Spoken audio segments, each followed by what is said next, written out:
بسم اللہ الرحمن الرحیم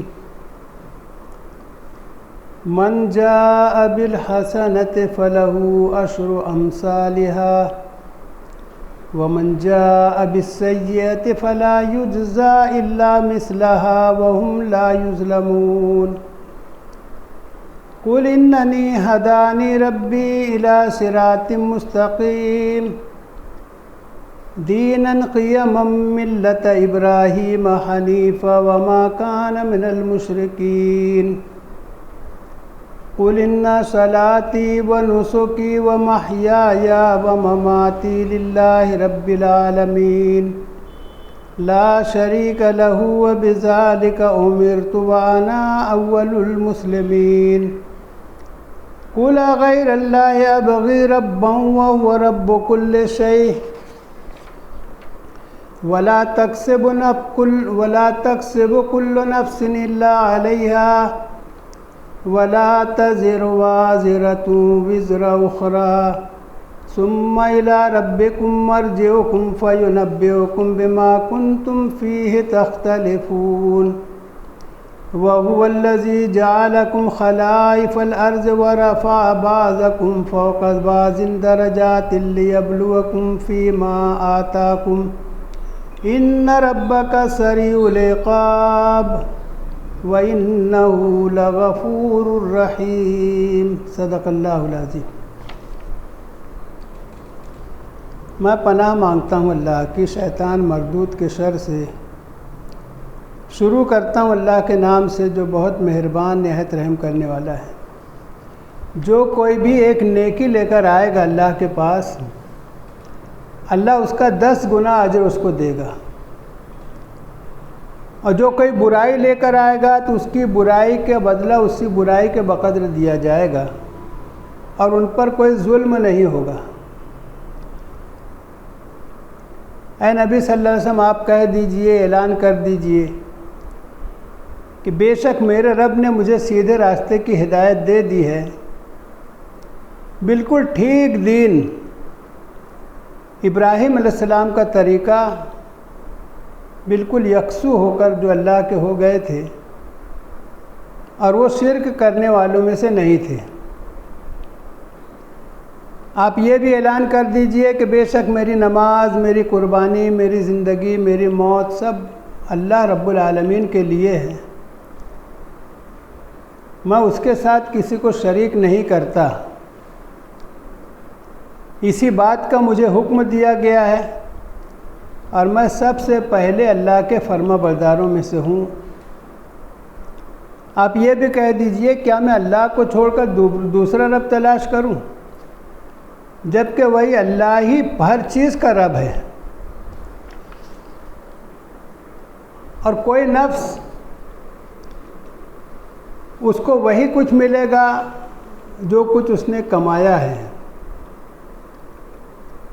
کوئی بوجھ اٹھانے والا کسی دوسرے کا بوجھ نہیں اٹھائے گا، پھر تم سب کو تمہارے رب ہی کی طرف لوٹا دیا جائے گا۔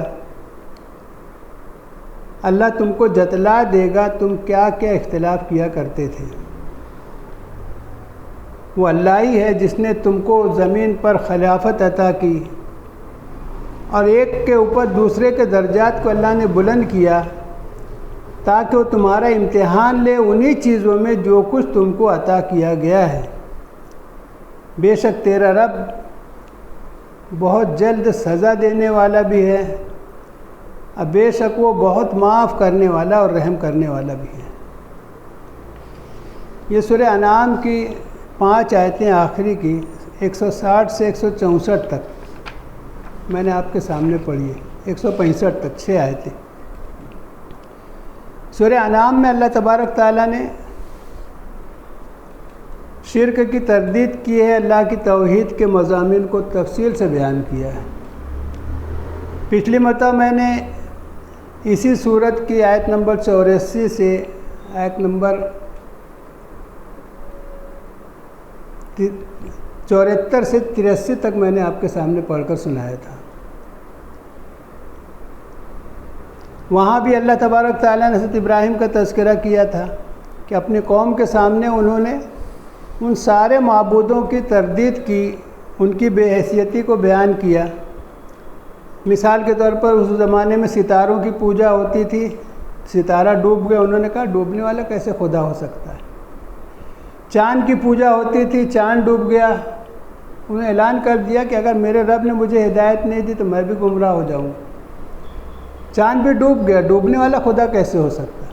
پھر سورج کی پوجا ہوتی تھی، سورج ڈوب گیا، انہوں نے اعلان کر دیا کہ انی بریء مما تشرکون، جن چیزوں کو تم اللہ کے برابر کرتے ہو، اللہ کا ساجی بناتے ہو، میں اس سے بیزار ہوں، میں ان کو نہیں مانتا۔ اور پھر انہوں نے اعلان کر دیا تھا انی وجہت وجہی للذی فطر السماوات والارض حنیفا وما انا من المشرکین۔ میں نے بتایا تھا کہ وہ ایک آیت انی وجہت، قربانی کے وقت وہ ایک آیت پڑھی جاتی ہے، اور یہ دو آیتیں جو آج پڑھی گئی ہے اس میں، قل ان صلاتی و نسکی و محیای مماتی للہ رب العالمین لا شریک لہ وبذالک امرت وانا اول المسلمین، یہ تین آیتیں قربانی کے وقت پڑھی جاتی ہیں۔ اسی واسطے اس آیت کا انتخاب کیا گیا کہ ہم یہ جو کچھ پڑھتے ہیں قربانی کے وقت یا نماز میں مختلف اوقات میں، اگر ہم اس کو سمجھنے لگ جائیں اور سمجھ کے اس کا حق ادا کریں تو ہماری زندگی میں انقلاب آ سکتا ہے۔ اللہ کے سامنے ہم ایک عہد کرتے ہیں، ایک وعدہ کرتے ہیں کہ اللہ میری نماز، میری قربانی، میری زندگی، میری موت سب اللہ رب العالمین کے لیے، اور اس کے بعد ہماری زندگی میں کوئی تبدیلی نہیں آتی، ہم وہی اپنی منمانی زندگی گزار رہے ہیں، دنیا پرستی میں مبتلا ہیں، اللہ کے دین کی فکر نہیں کر رہے ہیں، اللہ کے احکام کو پورا نہیں کر رہے ہیں، تو ہمارا یہ وعدہ جو ہے، ہم جو قول دے رہے ہیں اللہ کو، اس میں ہم جھوٹے ثابت ہوں گے۔ اب ہر سال ہم یہ قربانی کرتے ہیں اور یہ آیتیں پڑھتے ہیں۔ میں نے پچھلی مرتبہ بتایا تھا کہ دیکھو نماز میں صرف جو اذکار ہیں اس میں سب سے زیادہ جو ذکر ہے اللہ اکبر، ہم بار بار کہتے ہیں اللہ اکبر، اللہ تو سب سے بڑا، اللہ تو سب سے بڑا ہے، لیکن اللہ کو بڑا مان کے ہماری زندگی نہیں گزر رہی ہے۔ بڑا ماننے کا مطلب کیا کہ زندگی کے ہر معاملے میں ہم یہ دیکھیں کہ اللہ کی مرضی کیا ہے، اللہ بڑا ہے تو اس کے سوا کسی کے نہیں، اور پھر اس میں ہم کو ہمارے اندر ہمت حوصلہ پیدا ہو جانا چاہیے کہ جب اللہ بڑا ہے تو کوئی بڑا نہیں۔ اور قرآن کی روح سے، احادیث کی روح سے ہم کو یہ ہمارے ایمان کا یہ جز ہے کہ اللہ جو چاہتے ہیں وہ ہوتا ہے، والقدر خیرہ و شرہ من اللہ تعالی، جو بھی نفع نقصان ہم کو پہنچتا ہے اللہ کی طرف سے پہنچتا ہے، کسی کی طاقت نہیں ہے کہ ہم کو نفع پہنچا سکے، کسی کی طاقت نہیں کہ ہم کو نقصان پہنچا سکے، جب تک کہ اس کی مرضی نہ ہو۔ اور اگر اس کی مرضی ہم کو کوئی نقصان پہنچے، کسی کے ہاتھ سے پہنچے تو وہ تو پہنچے گا، ہم کو اس پر صبر کرنا ہے۔ صحابہ کرام رضوان اللہ تعالیٰ علیہ اجمعین کی یہی خوبی تھی، ان کا ایمان ایسا مضبوط تھا، کوئی سمجھتے تھے کہ جو کچھ ہوتا ہے میرے ساتھ یہ میرے رب کی مرضی سے ہوتا ہے۔ ان کے بارے میں قرآن نے جو گواہی دی، رضی اللہ عنہم و رضوا عنہ، وہ اللہ سے راضی، اللہ ان سے راضی۔ اللہ تعالیٰ طرح طرح کی مصیبتیں ڈال کر بندے کو آزمائش میں ڈالتا ہے، اس کا امتحان لیتا ہے کہ صبر کرتا ہے کہ نہیں، دین پر جمع رہتا ہے کہ نہیں۔ مصیبتوں میں آدمی جب دین پر جمتا ہے تو اس کے لیے پھر ساری بلائیوں کے دروازے کھل جاتے ہیں۔ میں نے پچھلی مرتبہ بھی آیت سنائی تھی سورہ حامیم سجدہ کی، اللہ نے وہاں فرمایا ان الذین قالوا ربنا اللہ ثم استقاموا، جن لوگوں نے کہا کہ اللہ ہمارا رب ہے اور اس پر جم گئے، بس رب کی مانیں گے ہم، کسی اور کی نہیں مانیں گے۔ استقامت، اللہ تعالیٰ کہتے ہیں ان کے اوپر فرشتے نازل ہوتے ہیں، وہ ان کے دل میں ڈھارس بندھاتے ہیں، اللہ تخافوا ولا تحزنوا وابشروا بالجنۃ التي كنتم توعدون، کہ دیکھو خوف مت کھاؤ، غم مت کرو، اور بشارت لو، خوشخبری لو اس جنت کی جس کا تم سے وعدہ کیا گیا ہے۔ نحن اولیاؤکم فی الحیات الدنیا وفی الآخرہ، ہم تمہارے ساتھی ہیں دنیا میں بھی آخرت میں بھی، تمہارے لیے جنت میں وہ ساری نعمتیں جو تمہارا جی چاہے گا۔ یعنی ساری بشارتیں جو ہیں دین پر استقامت اختیار کرنے پر ہیں۔ آدمی جب کلمہ پڑھ لیا، اب اس کو کلمے کے مطابق اس کی زندگی ہونی چاہیے، اللہ کو مان کر زندگی گزارنا چاہیے۔ میں نے اس کا انتخاب اسی لیے کیا کہ ہم ان آیتوں کو جو پڑھتے ہیں اس کے مفہوم کو ہم سمجھیں اور اس کو ہمیشہ یاد رکھیں کہ میں نے اللہ سے دیکھو یہ وعدہ کیا۔ نماز میں ہم اللہ سے وعدہ کرتے ہیں ایاک نعبد و ایاک نستعین، سورہ فاتحہ ہر رکعت میں پڑھنا واجب ہے۔ اب آدمی زبان سے بار بار کرے کہ اللہ میں تیری ہی بندگی کروں گا، تجھی سے مدد چاہوں گا۔ اب آدمی زندگی کے ہر معاملے میں اللہ کی مانے گا تو بندگی پوری ہوگی نا، اور ہر معاملے میں اللہ کی مدد کے بغیر ہم کچھ نہیں کر سکتے۔ تو ہم جو کچھ پڑھتے ہیں اس کو سمجھنے کی کوشش کریں، اپنے ذہن میں اس کے مفہوم کو جما لیں، تو جو الفاظ بھی ہم ادا کریں گے، ہے نا، یہ دن بھر کی دعائیں ہم کو سکھائی گئی ہیں۔ سوتے وقت کی دعا، اٹھنے کی دعا۔ سوتے وقت ہم کیا کہتے ہیں؟ اللہم بسمک اموت و احیا، اللہ میں تیرے ہی نام سے مرتا ہوں اور جیتا ہوں۔ یعنی نیند موت کی ایک بہن ہے، چھوٹی موت ہے کہنا چاہیے۔ آدمی نیند میں جا رہا ہے، اللہ کے حکم سے جا رہا ہے۔ اب صبح اٹھ کے جو دعا ہم کو سکھائی گئی اتنی اہم دعا ہے کہ اگر ہم اس کو سمجھ لیں تو دیکھو صبح ہی صبح اللہ نے آخرت کی یاد دلا دی ہے۔ اللہ کے رسول صلی اللہ علیہ وسلم نے ہم کو جو سکھایا ہے کہ ہم صبح اٹھ کر دعا کرتے ہیں الحمدللہ الذی احیانی بعد ما اماتنی والیہ النشور، کہ اللہ تیرا شکر ہے، تیرا احسان ہے کہ تو نے موت کے بعد پھر زندگی دے دی۔ یعنی موت نیند کی حالت میں ہم تھے، گویا کہ ایک موت تھی چھوٹی، اور پھر سے اللہ نے اٹھا دیا۔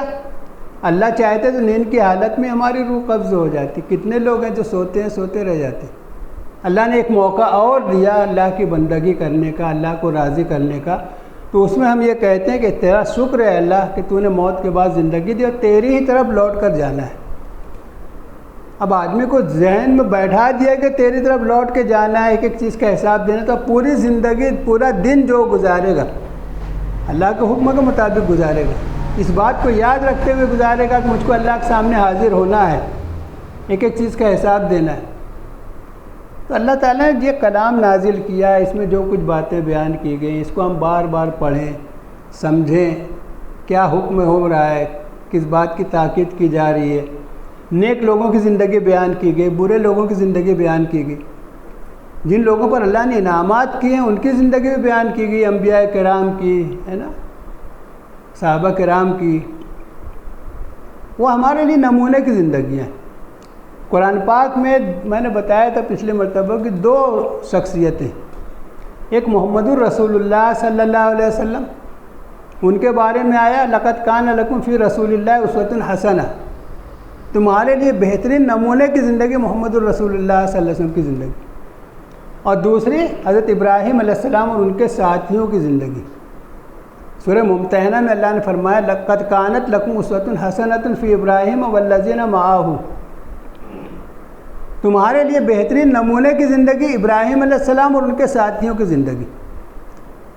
میں نے پچھلے مرتبہ بتایا تھا، دیکھو حج میں صفا مروہ 7 چکر، یہ حضرت حاجرہ کا عمل ہے، جنگل میں پڑی ہوئی تھی اللہ کا حکم پورا کرنے کے لیے، ابراہیم علیہ السلام چھوڑ کر گئے تھے اللہ کا حکم پورا کرنے کے لیے، دودھ پیتے بچے کو اور اس کی والدہ حضرت حاجرہ کو چھوڑ کر چلے گئے۔ ان کا بھی ایسا اعتماد کہ اللہ نے حکم دیا ہے چھوڑنے کا تو اللہ ہم کو برباد نہیں کرے گا، اور پھر انہوں نے بھوک پیاس جو برداشت کی اور اس کے بعد جو کوششیں کی، اس کے بعد اللہ تعالیٰ نے وہاں زمزم پیدا کیا۔ آج ہم سب اس زمزم سے فائدہ اٹھاتے ہیں۔ تو یہ اللہ تعالیٰ نے دیکھو بتایا کہ دیکھو جو بندے اللہ کے لیے قربانیاں دیتے ہیں، اللہ کے حکم کو پورا کرنے کے لیے ہر قسم کی تکلیف کو برداشت کرتے ہیں، صبر اور استقامت اختیار کرتے ہیں، اللہ تعالیٰ ان کے درجات کو کتنا بلند کرتا ہے۔ ابراہیم علیہ السلام کے بارے میں سورہ بقرہ میں اللہ نے فرمایا وَإِذِ ابْتَلَىٰ إِبْرَاهِيمَ رَبُّهُ بِكَلِمَاتٍ فَأَتَمَّهُنَّ قَالَ إِنِّي جَاعِلُكَ لِلنَّاسِ إِمَامًا، ابراہیم علیہ السلام کو ان کے رب نے کچھ باتوں میں آزمایا، پوری زندگی ان کی آزمائش ہی آزمائش ہے، اور ہر آزمائش میں انہوں نے کامیابی حاصل کی تو اللہ نے ساری دنیا کے انسانوں کا امام اور پیشوا ان کو بنا دی۔ انہوں نے پوچھا کیا میری اولاد کو بھی یہ مقام؟ اللہ نے کہا کہ ظالموں کے لیے میرا وعدہ نہیں، یعنی جو تمہارے طریقے پر آئیں گے ان کے لیے بھی ہم دنیا میں عزت کا مقام رکھیں گے، آخرت میں عزت کا مقام رکھیں گے۔ تو ابراہیم علیہ السلام کی زندگی اس حیثیت سے ہمارے لیے بہت ہی اہم ہے، بلکہ میں بتاتا چلوں کہ سورہ نحل میں خود رسول اللہ صلی اللہ علیہ وسلم کو خطاب کر کے آخری رکوع میں، سورہ نحل کے آخری رکوع میں اللہ نے فرمایا ثم اوحینا الیک ان اتبع ملت ابراہیم حنیفا، کہ اے نبی صلی اللہ علیہ وسلم ہم تمہاری طرف وہی کر رہے ہیں، حکم بھیج رہے ہیں کہ تم ابراہیم علیہ السلام کے طریقے کی پیروی کرو۔ اتنی اہم شخصیت ہے ابراہیم علیہ السلام کی، ان کی پوری زندگی دیکھو قربانی کو، ابھی حج میں ہے نا انہی کے اعمال ہے نا، حضرت حاجرہ کا عمل، حضرت اسماعیل کا عمل، اور پھر رسول اللہ صلی اللہ علیہ وسلم کی طرف سے کچھ اعمال، اسی کا نام حج ہے۔ کیوں حج ہے؟ کہ آدمی مال خرچ کر کے گھر بار چھوڑ کر بال بچوں کو کاروبار کو چھوڑ کر، مطلب ایک بندہ جب حج کے لیے جاتا ہے تو گویا اس کے اندر اللہ کی محبت ایسی ہے کہ ہر چیز کی محبت کم ہوگی، اللہ کی محبت میں وہ سفر کر رہا ہے، اور جا کے اللہ کے گھر کے گرد ہے نا پروانہ وار گھومتا ہے، صفا مروہ کی سعی کرتا ہے، حج کے موقع پہ قربانی کرتا ہے۔ تو یہ ساری کیفیت ہمارے اندر پیدا ہونی چاہیے، یہ نمونے کی زندگیاں اسی لیے ہمارے لیے بیان کی گئی ہے نا۔ اللہ تعالیٰ نے دیکھو اصولی بات بیان کی کہ من جاء بالحسنۃ فلہ عشر امثالہا، جو جیسا عمل کرے گا ویسا اس کو بدلہ ملے گا، لیکن اللہ کی رحمت ہے کہ اللہ تعالیٰ نے فرمایا جو نیکی لے کر آئے گا اس کا 10 گنا اجر اس کو دیا جائے گا۔ یہ اللہ کی رحمت ہے۔ برائی کے بارے میں جتنی برائی ہے اتنی سزا، اس کو بڑھا کر نہیں دیا جائے گا۔ کسی کو برائی کی سزا اگر زیادہ دی گئی تو وہ تو ظلم ہوگا، ہے نا۔ جتنی برائی ہے، جتنا جرم ہے، اس سے زیادہ سزا دی جائے تو کیا ہوگا؟ ظلم ہو جائے گا۔ اللہ تعالیٰ فرمایا من جاء بالحسنۃ فلہ عشر امثالہا، جو ایک نیکی لے کر آئے گا اس کے 10 گنا اجر اسی کے مثل دیا جائے گا، ہے نا۔ ومن جاء بالسیئۃ فلا یجزی الا مثلہا، جو برائی لائے گا اس برائی کے مثل اس کو اللہ نے جو سزا جس برائی کی مقرر کی وہ سزا اس کو دی جائے گی، اس کو ڈبل ٹیبل بڑھا کر نہیں دیا جائے گا۔ وہم لا یظلمون، اللہ تعالیٰ کہ ان پر کوئی ظلم نہیں ہوگا۔ نیکی کے بارے میں تو یہ بالکل اصولی بات اللہ نے بیان کی، 1 کا 10۔ اسی طریقے سے اللہ تعالیٰ نے سورہ بقرہ میں اللہ کے راستے میں جو مال آدمی خرچ کرتا ہے اللہ کے دین کے لیے، اس کی دعوت کے لیے، اس کی اقامت کے لیے اخلاص کے ساتھ، اللہ نے اس کی تو مثال اتنی عجیب بیان کی ہے کہ آدمی سوچے تو اللہ کے فضل کو سمجھے۔ اللہ نے فرمایا کہ مثل الذین ينفقون اموالهم فی سبیل اللہ کمثل حبۃ انبتت سبع سنابل فی کل سنبلۃ مئۃ حبۃ واللہ یضاعف لمن یشاء واللہ واسع علیم۔ اللہ تعالیٰ کہنے جو مال اللہ کے راستے میں خرچ کیا جاتا ہے اس کی مثال ایسی جیسے ایک دانہ بویا گیا، ایک دانہ بویا گیا، اس سے پودا نکلا، اس میں 7 بھٹے لگے، ہر بھٹے میں 100 دانہ، یعنی ایک دانے سے 700 دانہ۔ اللہ تعالیٰ کیا بتا رہے ہیں کہ ایک کا 700 اللہ تعالیٰ دیں گے۔ پھر اتنے ہی نہیں، اس کے بعد اللہ تعالیٰ فرمایا واللہ یضاعف لمن یشاء، جس کا چاہے اللہ اس کا بھی کئی گنا کر دے، یعنی ایک دانے کا 7000 اللہ دے دیں ایک کے بدلے میں، تو اللہ کو کون روکنے والا ہے؟ اللہ کے خزانے میں کوئی کمی نہیں، اللہ واسع ہے، بڑی وسعت ہے اللہ کے خزانے میں، اور علم والا ہے اللہ تعالیٰ کس نے کتنے اخلاص کے ساتھ، سچی نیت کے ساتھ، اللہ کو راضی کرنے کے جذبے کے ساتھ جو عمل کیا ہے اس کا اتنا بڑا اجر ملنے والا ہے۔ تو یہاں پر بالکل اصولی ابتدائی چیز کہ کوئی بھی نیکی ہے اس کا 10 گنا اجر فکس ہے، اور جتنا اخلاص بڑھتا جائے گا اللہ کے دین کے لیے آپ کے اندر اتنا بڑا اجر اللہ تعالیٰ کے یہاں ملنے والا ہے، آدمی سوچ بھی نہیں سکتا، تصور نہیں کر سکتا اس کا، ہے نا۔ اللہ تعالیٰ فرما رہے ہیں قُلْ إِنَّنِي هَدَانِي رَبِّي إِلَىٰ صِرَاطٍ مُسْتَقِيمٍ، اے نبی صلی اللہ علیہ وسلم آپ اعلان کر دو یعنی پوری صورت میں بحث ہے شرک کرنے والوں میں اور ایمان والوں میں نبی صلی اللہ علیہ وسلم کے درمیان. مختلف مقامات پر شرک کی تردید ہے. توحید کے دلائل بیان کیے گئے کہ دیکھو اللہ نے یہ پیدا کیا، اللہ نے یہ پیدا کیا، یہ تمہارا رب ہے، تم اس کو پہچانو، اسی کے سامنے تم کو حاضر ہونا ہے، ایک ایک چیز کا حساب دینا ہے. اتنی نعمتیں اللہ نے دی. اب یہاں پر اعلان کروایا جا رہا ہے کہ یہ نہیں مانتے تو آپ کا کام کیا ہے؟ آپ اعلان کر دو قل اننی ہدانی ربی الی صراط مستقیم. جیسے پچھلی صورت میں پچھلے درس میں کیا آیا تھا کہ انہوں نے اعلان کر دیا کہ میں نے اپنا رخ اس ذات کی طرف کر لیا ہے جس نے ساری کائنات کو پیدا کیا، آسمانوں و زمین کو جس نے پیدا کیا، میں شرک کرنے والوں میں سے نہیں ہوں. وہی بات اب اس طریقے سے یہاں کہی جا رہی ہے قل اننی ہدانی ربی الی صراط مستقیم. کہہ دو کہ میرے رب نے مجھے سیدھا راستہ دکھا دیا ہے. دیناً قیما ملت ابراہیم حنیفہ، بالکل ٹھیک دین، بالکل صحیح دین، ایسا دین جس میں کوئی کجی نہیں ہے، جس میں کوئی شک و شبہ نہیں ہے، جس کے اندر کوئی خرابی نہیں ہے. دین کے معنی نظام زندگی کے ہوتے ہیں، دین کے معنی قانون کے ہوتے ہیں. یعنی اللہ کا دیا ہوا یہ قانون یا اللہ کا دیا ہوا یہ دین بالکل صحیح ہے، اس کے مطابق زندگی بنے گی، تمہاری زندگی بالکل صحیح ہو جائے گی. قرآن پاک کے بارے میں اللہ نے فرمایا نا سورہ بنی اسرائیل میں ان ھذا القرآن یہدی للتی ہی اقوم. یہ قرآن اس راستے کی ہدایت کرتا ہے جو بالکل ٹھیک ہے، بالکل سیدھا ہے. سورہ کہف کے بالکل شروع میں اللہ نے فرمایا الحمدللہ الذی انزل علی عبدہ الکتاب ولم یجعل لہ عوجا قیما. سورہ کہف کی پہلی آیت میں اللہ نے کیا فرمایا؟ اے اللہ تیرا شکر ہے، احسان ہے کہ تو نے اپنے بندے محمد الرسول اللہ صلی اللہ علیہ وسلم پر کتاب نازل کی، اس میں کوئی کجی نہیں ہے، کوئی شک و شبہ نہیں ہے، بالکل ٹھیک راستہ دکھانے والی. تو قرآن میں جگہ جگہ یہ بات بیان کی گئی کہ دیکھو قرآن کے مطابق زندگی اگر بناؤ گے، قرآن کے قانون کو دنیا میں قائم کرو گے تو دنیا میں بھی تمہارے لیے بہتری اور آخرت کی بھی بہتری. نبی کریم صلی اللہ علیہ وسلم ہے نا، آخری نبی، انتم رشی ہے نا، اللہ کے پیغمبر، آخری پیغمبر. انہوں نے دیکھو اس دین کو جب ان کے اوپر نازل ہوا، اللہ تعالیٰ نے آیتیں نازل کرنا شروع کی کہ قرآن کی آیتیں جتنی نازل ہوتی تھی اتنی لوگوں کو سناتے تھے، اور انہی آیتوں کو سن کر ان کے اندر ایمان پیدا ہو جاتا تھا. شرک کو چھوڑ دیتے تھے، بت پرستی چھوڑ دیتے تھے، صرف اللہ کو ماننے والے بن گئے.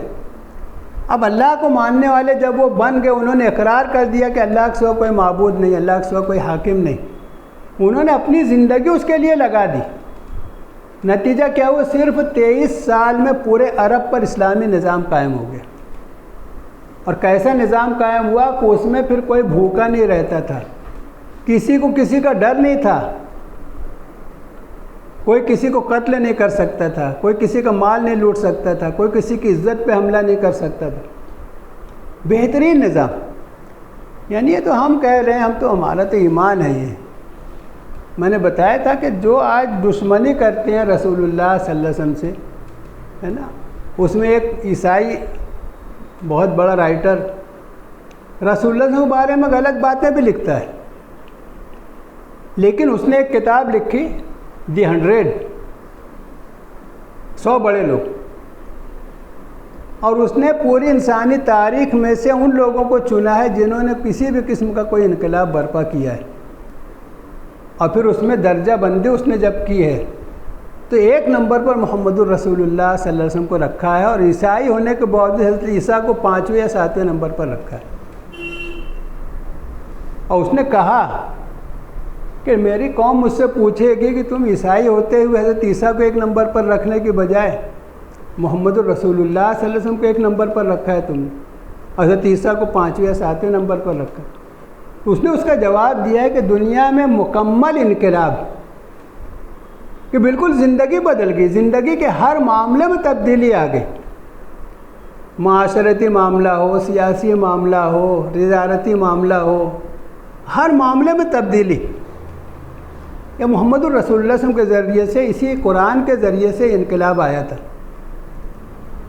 یعنی جو لوگ اپنی بیٹیوں کو زندہ دفن کر دیتے تھے، قتل کر دیتے تھے، وہ دوسروں کی بیٹیوں کو پالنے والے بن گئے۔ جو لوگوں کو مال لوٹ لیتے تھے، وہ بھوکے رہ کے دوسروں کو کھلانے والے بن گئے۔ جو لوگوں کی عزت لوٹ لیتے تھے، وہ عزتوں کے محافظ بن گئے۔ اتنا بڑا انقلاب اسی قرآن سے آیا تھا نا۔ تو اسی قرآن کے ذریعے دیکھو، یہ اللہ تعالیٰ کہہ رہے ہیں کہ دیناً قیاما ملت ابراہیم حنیفہ، یہ بالکل ٹھیک دین، صحیح راستہ زندگی گزارنے کا ابراہیم علیہ السلام کا طریقہ، جو کہ بالکل یکسو تھے، ہر طرف سے کٹ کے صرف اللہ کے ہو گئے تھے۔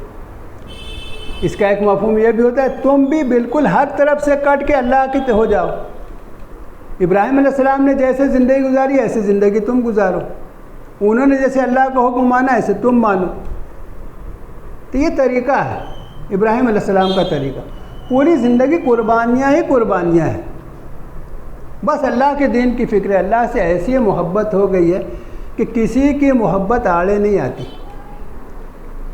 اللہ تعالیٰ نے فرمایا نا واتخذ اللہ ابراہیم خلیلا، خلت اسی کو کہتے ہیں نا، انتہائی محبت، ایسی محبت کہ اب اس محبت کے مقابلے میں کسی کی محبت نہیں، نہ اپنی جان کی محبت، نہ اپنی بیوی بچوں کی محبت، نہ والدین کی محبت۔ ایمان تو یہی ہے نا، ہر محبت پر اللہ کی محبت غالب ہو جائے۔ میں اس سے پہلے بھی آپ کو بتایا کہ سورہ توبہ کی آیت نمبر 24 بار بار پڑھو،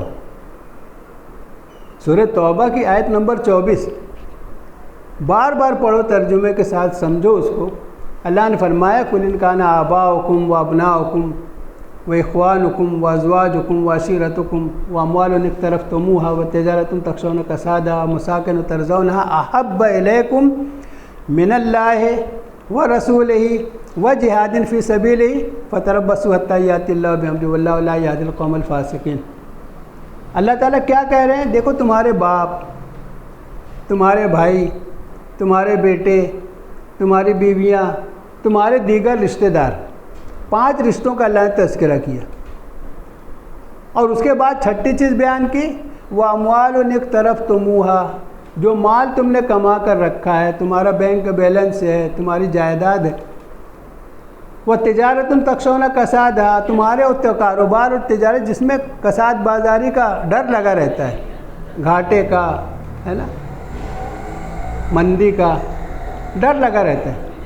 اور 8ویں چیز آپ نے بیان کی وَمَسَاكِنُ تَرْضَوْنَهَا، تمہارے بہترین مکانات یا تمہارا وطن، تمہاری جگہ جہاں تم رہتے ہو۔ یہ 8 چیزوں کا اللہ نے تذکرہ کیا، 5 رشتوں کا اور 3 یہ۔ اس کے بعد اللہ تعالیٰ کیا فرما رہے ہیں؟ أَحَبَّ إِلَيْكُم مِّنَ اللَّهِ وَرَسُولِهِ وَجِهَادٍ فِي سَبِيلِهِ، اللہ کی محبت سے زیادہ ہو جائے، اللہ کے رسول صلی اللہ علیہ وسلم کی محبت سے زیادہ ہو جائے، یا اللہ کے راستے میں جہاد کوشش کی محبت سے یہ چیزیں زیادہ ہو جائیں۔ کسی کی بھی محبت اللہ کی محبت کے آڑے آ جائے، رسول اللہ علیہ وسلم کی محبت کے آڑے آ جائے، اللہ کے راستے میں کام کرنے کی محبت جو ہے اس میں رکاوٹ بنتی ہے۔ اللہ تعالیٰ دھمکی دے رہے ہیں فتربصوا، انتظار کرو، حتیٰ یاتی اللہ بامرہ، اللہ اپنا فیصلہ لے آئے۔ تو یہ چیز ہے نا کہ ابراہیم علیہ السلام کا یہ طریقہ کہ بس اللہ کی محبت، اب یکسو ہو کر اللہ کو مان رہے ہیں، اللہ کے سوا کسی کے ماننے کے لیے تیار نہیں، چاہے جو ہو جائے، جان جا رہی ہے جائے، بیوی بچوں کو چھوڑنا پڑ رہا ہے چھوڑنا پڑے، بیٹے گلے پہ چھری چلانا پڑ رہا ہے چھری چلانا پڑے۔ اور اکلوتا بیٹا، آپ خود سوچو کہ 100 سال کی عمر ہے اور بیٹا ہے 13-14 سال کا، اللہ نے حکم دیا، وہ بھی حکم اشارے میں، خواب میں، باقاعدہ حضرت جبریل کو بھیج کے حکم نہیں دیا گیا کہ بیٹے کو تم قربان کر دو، ذبح کر دو، خواب میں دکھایا کہ ذبح کر لیں۔ نبی کا خواب بھی سچا، اللہ کا حکم ہوتا ہے۔ بیٹے سے کہا یا ابتی یا بنی انی اری فی المنام انی اذبحک فانظر ماذا تری، اے بیٹے میں دیکھتا ہوں خواب میں کہ میں تجھ کو ذبح کر رہا ہوں، تیری کیا رائے ہے؟ اور بیٹا بھی دیکھو کیسا، اسماعیل علیہ السلام کہتے ہیں یا ابتی افعل ما تؤمر ستجدنی ان شاء اللہ من الصابرین، ابا جان جو حکم ہو رہا ہے تم اس کو پورا کرو، تم مجھے صبر کرنے والا پاؤ گے، یعنی بیٹا گردن کٹانے کے لیے تیار ہے اللہ کی محبت میں، اللہ کے حکم کو پورا کرنے کے لیے۔ تو یہ ہے ابراہیم علیہ السلام کی زندگی، ان کے خاندان کی زندگی ہے نا۔ اللہ تعالیٰ فرما رہے دیناً قیما ملت ابراہیم حنیفہ وما کان من المشرکین، وہ کسی بھی قسم کا شرک کرنے والے نہیں تھے۔ میں پچھلی مرتبہ بتایا تھا، دیکھو شرک میں بہت سی قسمیں ہیں، جسے میرا جی چاہتا ہے یہ ہے نا۔ اب آدمی کا جی چاہتا ہے اپنی جان بچانا، اپنے بچے کی جان بچانا، بیوی کی جان ہے نا، یہ مفادات۔ اب اللہ کے راستے میں یہ چیزیں رکاوٹ بنتی ہیں، ہم لوگ کیا کرتے ہیں کہ اللہ کا حکم پس پشت ڈال کر اپنی خواہش کو پورا کرتے ہیں۔ یہ بھی ایک قسم کا شرک ہے۔ اللہ تعالیٰ نے فرمایا ہے سورہ جاسیہ میں، ارأیت من اتخذ الہہ ہوا، کیا تو نے دیکھا اس شخص کو جس نے اپنی خواہش نفس کو اپنا معبود بنا لیا؟ الہہ ہوا، ہوائے نفس۔ اور رسول اللہ صلی اللہ علیہ وسلم نے ارشاد فرمایا ہے لا یؤمن احدکم حتی یکون ہواہ تبعا لما جئت بہ، تم میں سے کوئی شخص کامل ایمان والا نہیں ہو سکتا جب تک کہ اس کی خواہش میرے دین کے تابع نہ ہو جائے۔ یعنی ہماری ہر خواہش اور تمنا اللہ کے دین کے مطابق ہونی چاہیے۔ اگر کوئی خواہش اللہ کے حکم کے خلاف ہے، ہم کو فوراً اس سے توبہ کرنا چاہیے، چھوڑ دینا چاہیے۔ تو یہ ہے کامل دین، کامل ایمان۔ کیا حضرت ابراہیم کو اپنی جان پیاری نہیں تھی؟ کیا آپ کو اپنی بیوی بچوں سے پیار نہیں تھا؟ لیکن اللہ کو ہم نے حکم دیا جنگل میں چھوڑ کے چلے آئے۔ اللہ نے حکم دیا 12-13 سال کا لڑکا اس کے گلے پر چھری رکھ دی۔ تو یہ ہے وہ چیز ہے نا، ایمان کا سب اصل جو ہے محبت ہے نا۔ میں نے بتایا 24 نمبر آیت میں کہ اللہ کی محبت سے اگر یہ چیزیں زیادہ ہوتی ہیں، اللہ کے رسول صلی اللہ علیہ وسلم کی محبت سے یہ چیزیں زیادہ ہوتی ہیں، کہ اللہ کے راستے میں جہاد کی محبت سے یہ چیزیں زیادہ ہوتی ہیں، تو بس انتظار کرو اللہ کے فیصلے کا۔ تو یہ ہے طریقہ ہے نا، شرک کی مختلف قسموں میں ہم کو سمجھنا چاہیے۔ مادہ پرستی شرک ہے۔ سورہ کہف میں اللہ نے فرمایا 2 باغ والوں کا واقعہ بیان کیا، اس کے ساتھی نے اس کو سمجھایا، وہ اپنے باغ پر بھروسہ کرتا تھا کہ میرا باغ بہت اچھا ہے، کبھی برباد نہیں ہوگا۔ اس کے ساتھی نے اس کو سمجھایا کہ تو جب باغ میں داخل ہوا تو تجھ کو کہنا چاہیے تھا ماشاء اللہ لا قوت الا باللہ، اللہ جو چاہتا ہے وہ ہوتا ہے، کسی کے اندر کوئی طاقت نہیں ہے کسی چیز کو قائم رکھنے کی یا برباد کرنے کی۔ اللہ نے دیا ہے، جب تک اللہ چاہیں گے رہے گا۔ وہ گھمنڈ میں مبتلا ہو گیا، اس نے کہا مجھ کو لگتا نہیں میرا باغ کبھی برباد ہوگا، یعنی باغ پہ اتنا بھروسہ۔ اور آگے بڑھ کر اس نے انکار کیا کہ مجھ کو لگتا نہیں کبھی قیامت آئے گی۔ اور اس نے کہا کہ دیکھو ذہن کیا بنتا ہے کہ اللہ نے مجھ کو دیا ہے تو میں اللہ کے نظر میں اچھا ہوں جب اللہ نے دیا ہے نا، حالانکہ امتحان کے واسطے اللہ تعالیٰ دیتے ہیں ہر چیز۔ تو جب اس نے یہ بات کہی، اس کے دوست نے سمجھایا کہ دیکھ اللہ کو بھول کے بات مت کر، اللہ کے ساتھ شرک مت کر۔ گھمنڈ میں تھا وہ، آخر اس کا باغ برباد ہو گیا، اور اس کے بعد وہ ہاتھ ملتا رہ گیا اور کہتا ہے کاش میں اللہ کے ساتھ شرک نہ کرتا۔ یہ مادہ پرستی کا شرک ہے۔ آدمی اسباب پہ بھروسہ کرے، دنیا کی چیزوں پر بھروسہ کرے، اللہ پر بھروسہ چھوڑ دے۔ تو مختلف قسم کے شرک سے ہم کو اپنے آپ کو بچانا چاہیے۔ اللہ کے ساتھ کسی کے آگے ہاتھ نہیں پھیلانا ہے، اللہ کے ساتھ اس وقت کسی پر اعتماد نہیں کرنا ہے نا۔ توکل اللہ سے مانگنا ہے، جو کچھ مانگو اللہ سے مانگو۔ اور قرآن پاک میں تو آتا ہے جو اللہ سے نہیں مانگتے اللہ تعالیٰ ان سے ناراض ہوتے ہیں۔ اللہ کے جو نیک بندے ہمیشہ عاجزی کے ساتھ اللہ کے سامنے جھکے رہتے ہیں، وہ جو بھی ضرورت ہے اللہ سے مانگتے ہیں۔ تو اللہ تعالیٰ نے یہاں بتا دیا، دیکھو ابراہیم علیہ السلام شرک کرنے والے نہیں تھے، یعنی ہر قسم کی خرابیوں سے پاک آپ کی زندگی تھی، بالکل ایمان میں یکسو۔ اللہ کو مان لیا تو بس اللہ ہی کے ماننے والے ہیں نا۔ آگے اللہ نے فرمایا قُلْ إِنَّ صَلَاتِي وَنُسُكِي وَمَحْيَايَ وَمَمَاتِي لِلَّهِ رَبِّ الْعَالَمِينَ لَا شَرِيكَ لَهُ وَبِذَلِكَ أُمِرْتُ وَأَنَا أَوَّلُ الْمُسْلِمِينَ۔ میں نے بتایا تھا کہ دیکھو یہ 2 آیتیں بھی قربانی کے وقت پڑھی جاتی ہیں۔ اب ہم کیا کہہ رہے ہیں قربانی کے وقت؟ کہ میری نماز، میری قربانی، میری زندگی، میری موت سب اللہ رب العالمین کے لیے۔ اتنا بڑا عہد، اتنا بڑا اقرار کرنے کے باوجود ہماری زندگی نہ بدلے تو کیا مطلب ہے؟ یعنی پھر زبان سے صرف ایک بات کہہ دی، اس کا ہم کو خود تصور نہیں کہ ہم کیا کہہ رہے ہیں۔ علماء کہتے ہیں قربانی کرتے وقت یہ جذبہ ہونا چاہیے کہ اللہ میں آج تیرے حکم سے جانور قربان کر رہا ہوں، تیرے دین کے لیے میری جان مال سب کچھ حاضر ہے، سب کچھ میں لگانے کے لیے تیار ہوں۔ یہ جذبہ اگر پیدا ہو جائے تو پھر اسلام کے لیے ترقی کو کوئی روک نہیں سکتا۔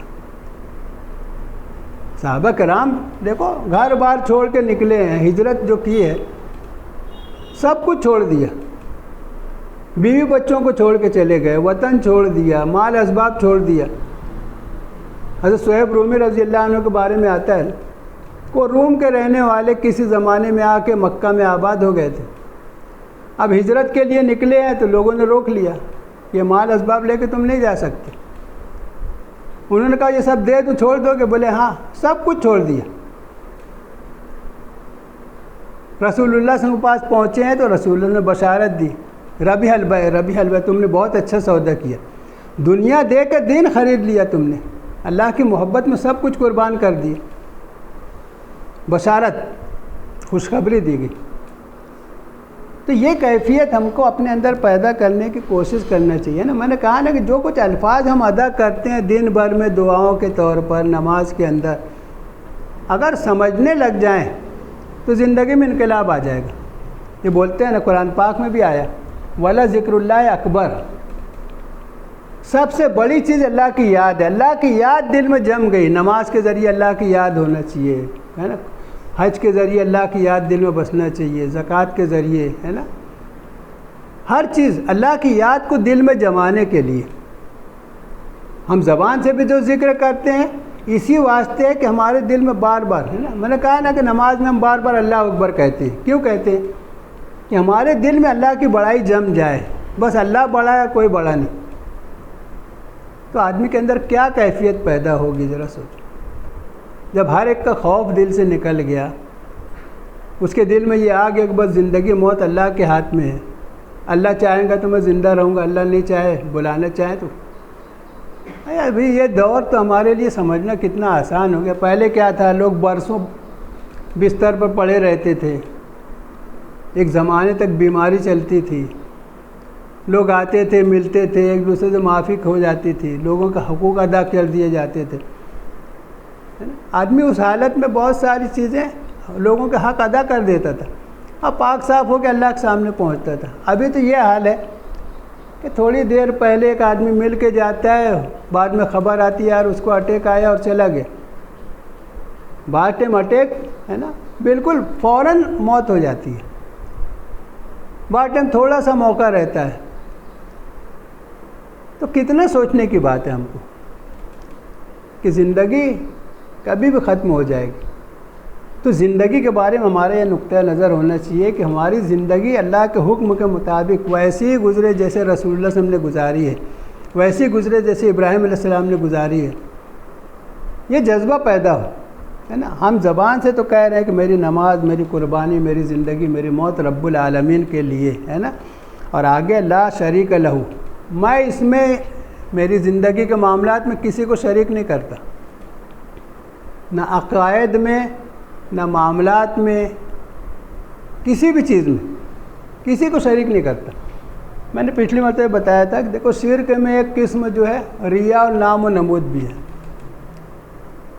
آدمی دکھاوے کے لیے کوئی کام کر رہا ہے تو بڑے سے بڑا عمل اس کا جو ہے ضائع اور برباد ہو جانے والا ہے۔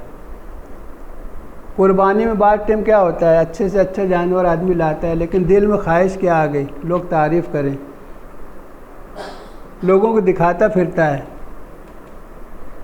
اب کیا ہو گیا کہ دل میں اگر یہ ریا آ گیا، دکھاوے کی خواہش آ گئی، نام و نمود کی خواہش آ گئی، تو اللہ کے لیے وہ چیز نہیں ہوئی۔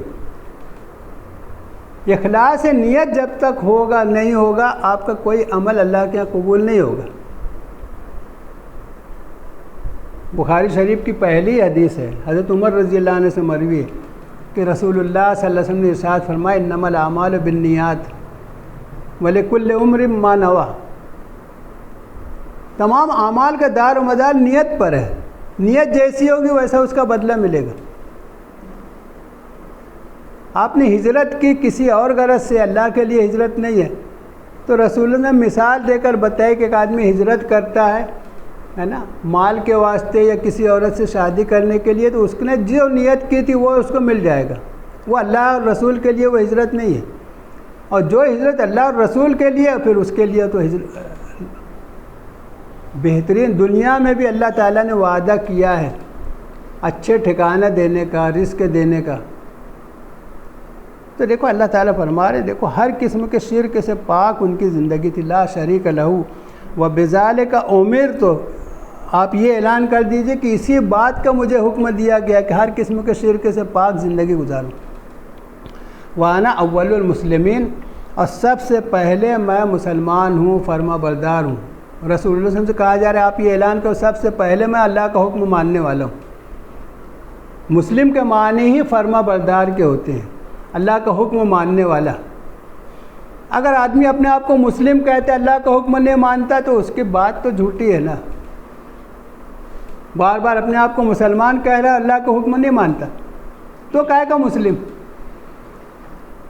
تو اپنے آپ کو جانچنا چاہیے ہے نا، روزانہ شام کو کم سے کم جانچنا چاہیے کہ یار میں دن بھر میں کیا کیا، جو کوتاہیاں فوراً اللہ سے توبہ کرنا چاہیے، استغفار کرنا چاہیے، معاملات میں کوتاہی ہو تو اس کو فوراً پورا کرنے کی کوشش کرنا چاہیے، کسی کا حق روک لیا ہے تو اس حق کو ادا کرنے کی فکر کرنی چاہیے، کیونکہ آخرت ایسی چیز ہے نا، میں نے بتایا نا کہ صبح اٹھ کے ہم کو جو دعا سکھائی گئی ہے یہ اب آخرت کی یاد دلا دیتی کہ دیکھو ہم کو لوٹ کے جانا ہے، اللہ نے ایک دن اور دیا ہے مجھ کو آج کام کے لیے، تو مجھ کو دن بھر ایسا کام کرنا ہے کہ آخرت میں میری رسوائی نہ ہو۔ الحمدللہ الذی احیانی بعد ما اماتنی والیہ النشور، اللہ تیرا شکر ہے، تیرا احسان ہے کہ تو نے موت کے بعد پھر زندگی دے دی اور تیری طرف لوٹ کر آنا ہے۔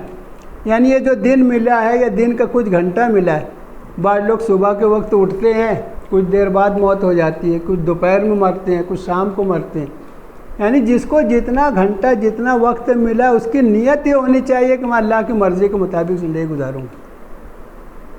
اس طریقے سے دیکھو اس صبح کی دعا جو ہے، پھر ہم کھانا کھاتے ہیں الحمدللہ کہتے ہیں، الحمدللہ الذی اطعمنی وسقانی وجعلنی من المسلمین، وہاں بھی یاد دلایا گیا کہ ہے نا اللہ نے ہم کو مسلم اور فرما بردار بنایا، ہم کو فرما برداری اختیار کرنا چاہیے زندگی کے ہر معاملے۔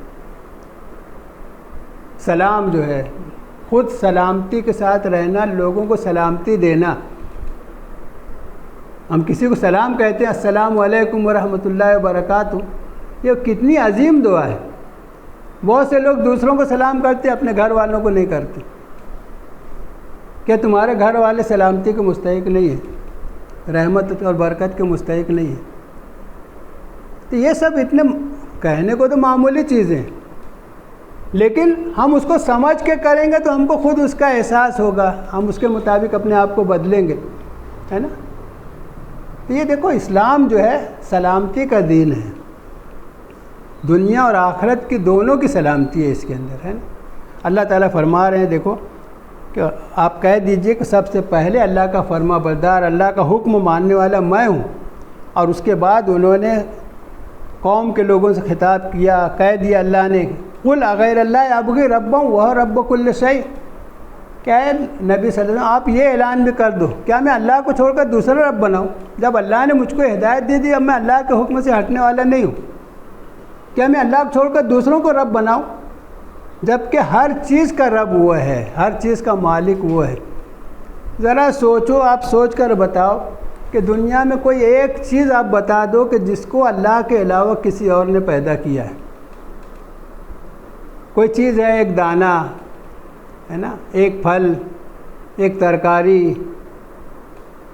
قرآن پاک میں جو چیلنج ہے، یہ سورہ لقمان کا میں نے پیچھے بھی حوالہ دیا تھا کہ اللہ نے یہ بات بیان کی کہ اللہ نے آسمان زمین کو پیدا کیا، بغیر چھت کے آسمان بنایا، آسمان سے پانی نازل کیا، اور طرح طرح کے پھل اور خوش منظر باغات اللہ نے پیدا کر دیے۔ اللہ نے وہاں پوچھا ہے کہ ھذا خلق اللہ فارونی ماذا خلق الذین من دونہ، یہ سب چیزوں کو اللہ نے پیدا کیا ہے، تم مجھ کو دکھاؤ کہ اللہ کے علاوہ جن کو تم معبود بناتے ہو اس نے کیا چیز پیدا کی ہے۔ کتنا بڑا چیلنج ہے، چلو سوچو، ہے کوئی بتانے والا کہ اللہ کے علاوہ کسی نے کوئی چیز پیدا کی ہے؟ اس کے علاوہ سورہ حج میں آخری رکوع میں اللہ نے فرمایا ہے ان الذین تدعون من دون اللہ لن یخلقوا ذبابا ولو اجتمعوا لہ۔ اللہ تعالیٰ کہہ رہے ہیں کہ جن کو بھی اللہ کو چھوڑ کر معبود بنایا جاتا ہے، پوری دنیا کے معبود، سب کو اکٹھا کرو ایک جگہ اور سب سے کہو کہ تم سب مل کر ایک مکھی پیدا کر کے بتاؤ، لن یخلقوا ذبابا ولو اجتمعوا لہ، اللہ نے فرمایا ہرگز ایک مکھی نہیں پیدا کر سکتے وہ سب مل کر بھی۔ اس کے بعد اللہ نے مزید بات بیان کی ہے وَإِن يَسْلُبْهُمُ الذُّبَابُ شَيْئًا لَا يَسْتَنقِذُوهُ، اگر مکھی ان کے آگے کھانا اٹھا کے لے جا رہی ہے، اتنی طاقت ان کے اندر نہیں ہے کہ مکھی کو پکڑ کے اس سے اپنا کھانا واپس لے لے۔ ضعف الطالب والمطلوب، جو چاہنے والے ہیں وہ بھی کمزور ہیں، جن کو چاہتے ہیں وہ بھی کمزور ہیں۔ ان اللہ قوی عزیز، اللہ تعالیٰ زبردست ہے اور قوت والا ہے۔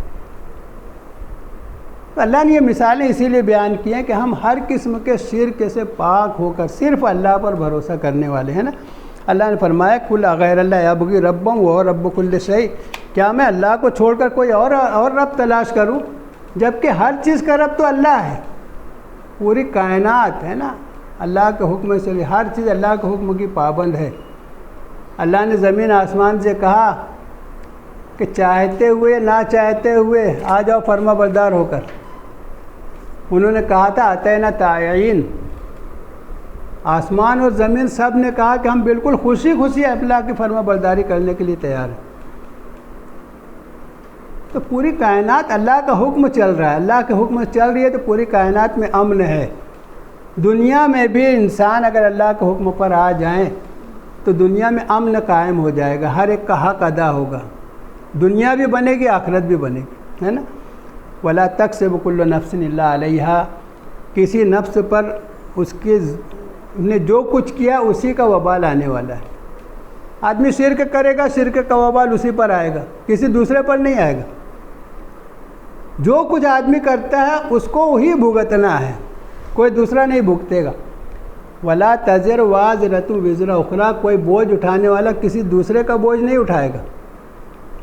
قرآن پاک میں آپ دیکھیں گے سورہ لقمان میں اللہ نے فرمایا ہے کہ کوئی بیٹا اپنے باپ کے ذرا کچھ کام نہیں آئے گا، کوئی باپ اپنے بیٹے کے ذرا کچھ کام نہیں آئے گا، کوئی کسی کام نہیں آئے گا۔ آخری پارے میں اللہ نے فرمایا ہے کہ یوم یفر المرء من اخیہ وامہ وابیہ وصاحبتہ وبنیہ لکل امرئ منہم یومئذ شأن یغنیہ، کہ بھائی بھائی سے بھاگے گا، ایک بیٹا ماں سے بھاگے گا، باپ سے بھاگے گا، ایک آدمی اپنی بیوی سے بھاگے گا، اپنے بیٹوں سے بھاگے گا، ہر ایک کو اپنی پڑی ہوگی کہ میرا کیا ہوگا، میرا کیا ہوگا، کوئی کسی کام نہیں آئے گا۔ آدمی کسی پر بھروسہ، قریب ترین لوگ جب کام نہیں آئیں کوئی دوسرا کیسے کام آ سکتا ہے؟ بہت سارے لوگوں کے اندر شفاعت کا تصور، شفاعت برحق ہے لیکن کس کے لیے؟ جو عمل کر کے گیا ہے، عمل میں کچھ کمی ہوگی تو اللہ تعالیٰ کسی کو بھی اجازت دیں گے وہ شفاعت کر دے گا، لیکن شفاعت کے بھروسے پر آدمی عمل نہ کرے، خالی ہاتھ جائے تو اس کو کیا ملے گا؟ شفاعت اس کی نہیں ہونے والی۔ تو ہم کو چاہیے کہ ہے نا اللہ کے ان باتوں کو سمجھیں کہ اللہ تعالیٰ فرما رہے ہیں ولا تزر وازرۃ وزر اخری، کوئی بوجھ اٹھانے والا کسی دوسرے کا بوجھ نہیں اٹھائے گا۔ ثم الی ربکم مرجعکم فینبئکم بما کنتم تختلفون، تم کو تمہارے رب کی طرف لوٹا دیا جائے گا، پھر وہ تم کو جتلا دے گا تم کن کن باتوں میں اختلاف کرتے تھے۔ ہدایت کی بات بتائی جاتی ہے تو پھر اس کے خلاف بات کرتے ہیں، قبول کرنے کے بجائے اس میں ایچ پیچ کرتے ہیں، طرح طرح کی باتیں نکالتے ہیں۔ اللہ تعالیٰ کہیں قیامت کے دن اللہ کے پاس جاؤ گے تو ایک ایک بات اللہ تعالیٰ تم کو بتا دے کیا کیا تم کرتے تھے، سب بات ہے نا۔ وَهُوَ الَّذِي جَعَلَكُمْ خَلَائِفَ الْأَرْضِ وَرَفَعَ بَعْضَكُمْ فَوْقَ بَعْضٍ دَرَجَاتٍ لِيَبْلُوَكُمْ فِي مَا آتَاكُمْ۔ دیکھو یہ آیت بتا رہی ہے کہ وہی ہے جس نے تم کو زمین میں خلیفہ بنایا۔ خلیفہ بنایا مطلب کیا؟ کچھ اختیار اللہ نے تم کو دیا ہے۔ ایک خلافت تو وہ عظیم خلافت ہے کہ اللہ تعالیٰ کی طرف سے کوشش کرنے کے بعد خلافت کا نظام قائم ہو جائے۔ خلیفہ بھی اللہ کے حکم کا پابند۔ اب جن کو خلیفہ بنایا گیا انہوں نے کیا کیا؟ آپ کے سامنے ہے کہ اللہ کے حکم کے مطابق وہ پورا نظام وہ چلاتے تھے، اپنے آپ پر بھی اللہ کا حکم چلاتے تھے، اپنے آپ کو اللہ کے حکم سے الگ نہیں سمجھتے تھے۔ زندگی کے ہر معاملے میں ہے نا، لوگوں کے درمیان انصاف، عدل، لوگوں کو حق ادا کروانا، یہ قائم کرنے کے واسطے ہی دین آیا ہمیشہ سے۔ میں نے پہلے بھی سنایا تھا کہ سورہ حدید کی 25 نمبر آیت میں اللہ نے تمام رسولوں کی یہ ذمہ داری بیان کی ہے۔ رسول کیوں آئے تھے؟ اللہ تعالیٰ نے فرمایا لَقَدْ أَرْسَلْنَا رُسُلَنَا بِالْبَيِّنَاتِ وَأَنزَلْنَا مَعَهُمُ الْكِتَابَ وَالْمِيزَانَ لِيَقُومَ النَّاسُ بِالْقِسْطِ۔ ہم نے رسولوں کو بھیجا، کھلی کھلی نشانیاں دے کر بھیجا، ہے نا، ہدایت اور میزان دے کر بھیجا۔ کیوں؟ تاکہ تمام انسان انصاف پر قائم ہو جائیں، ہر ایک کو اس کا حق ملے، کوئی کسی کا حق نہ مارے۔ اس کے واسطے اسلامی نظام، ظلم کا خاتمہ، ہر قسم کے ظلم کا خاتمہ۔ تو اللہ تعالیٰ بتا رہے ہیں دیکھو تم کو خلیفہ بنایا۔ اب دیکھو ہر آدمی کو اللہ تعالیٰ نے کچھ دیا ہے، کسی کو کم دیا، کسی کو زیادہ دیا ہے۔ اللہ تعالیٰ فرمایا وَرَفَعَ بَعْضَكُمْ فَوْقَ بَعْضٍ، تم میں سے بعض کو بعض پر درجے میں بلندی دی ہے۔ کسی کو علم زیادہ دیا، کسی کو قوت زیادہ دی، کسی کو دولت زیادہ دی، کسی کو اولاد زیادہ دی۔ دنیا میں جو چیزیں ہیں کم زیادہ اللہ نے دی ہے، اور کم زیادہ دینے میں بھی اللہ کی بڑی حکمت ہے۔ ایک بات تو یہ کہ اللہ نے کسی کو کم دیا ہے تو آزمائش کے لیے دیا ہے، زیادہ دیا ہے تو آزمائش کے لیے دیا ہے۔ سورہ فجر ہے نا، 89 نمبر کی سورت، اللہ تعالیٰ نے کیا ارشاد فرمایا؟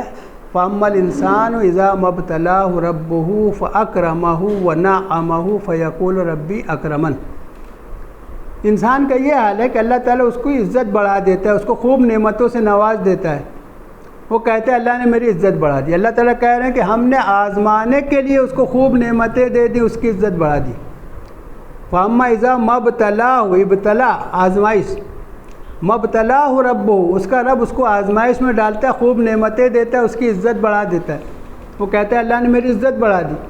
اللہ نے عزت بڑھانے کے واسطے نہیں دیا ہے، امتحان کے لیے دیا ہے کہ اس کو عزت بڑھا دی گئی، اس کو خوب مال اسباب دے دیا گیا، نعمتیں دے دیں گی، تو اب اس میں یہ کیا کرتا ہے؟ لوگوں کا حق ادا کرتا ہے کہ نہیں؟ گھمنڈ میں تو مبتلا نہیں ہو جاتا۔ اللہ کے دیے مال کو اپنا مال سمجھتا ہے، کسی اور اللہ کا مال سمجھتا ہے۔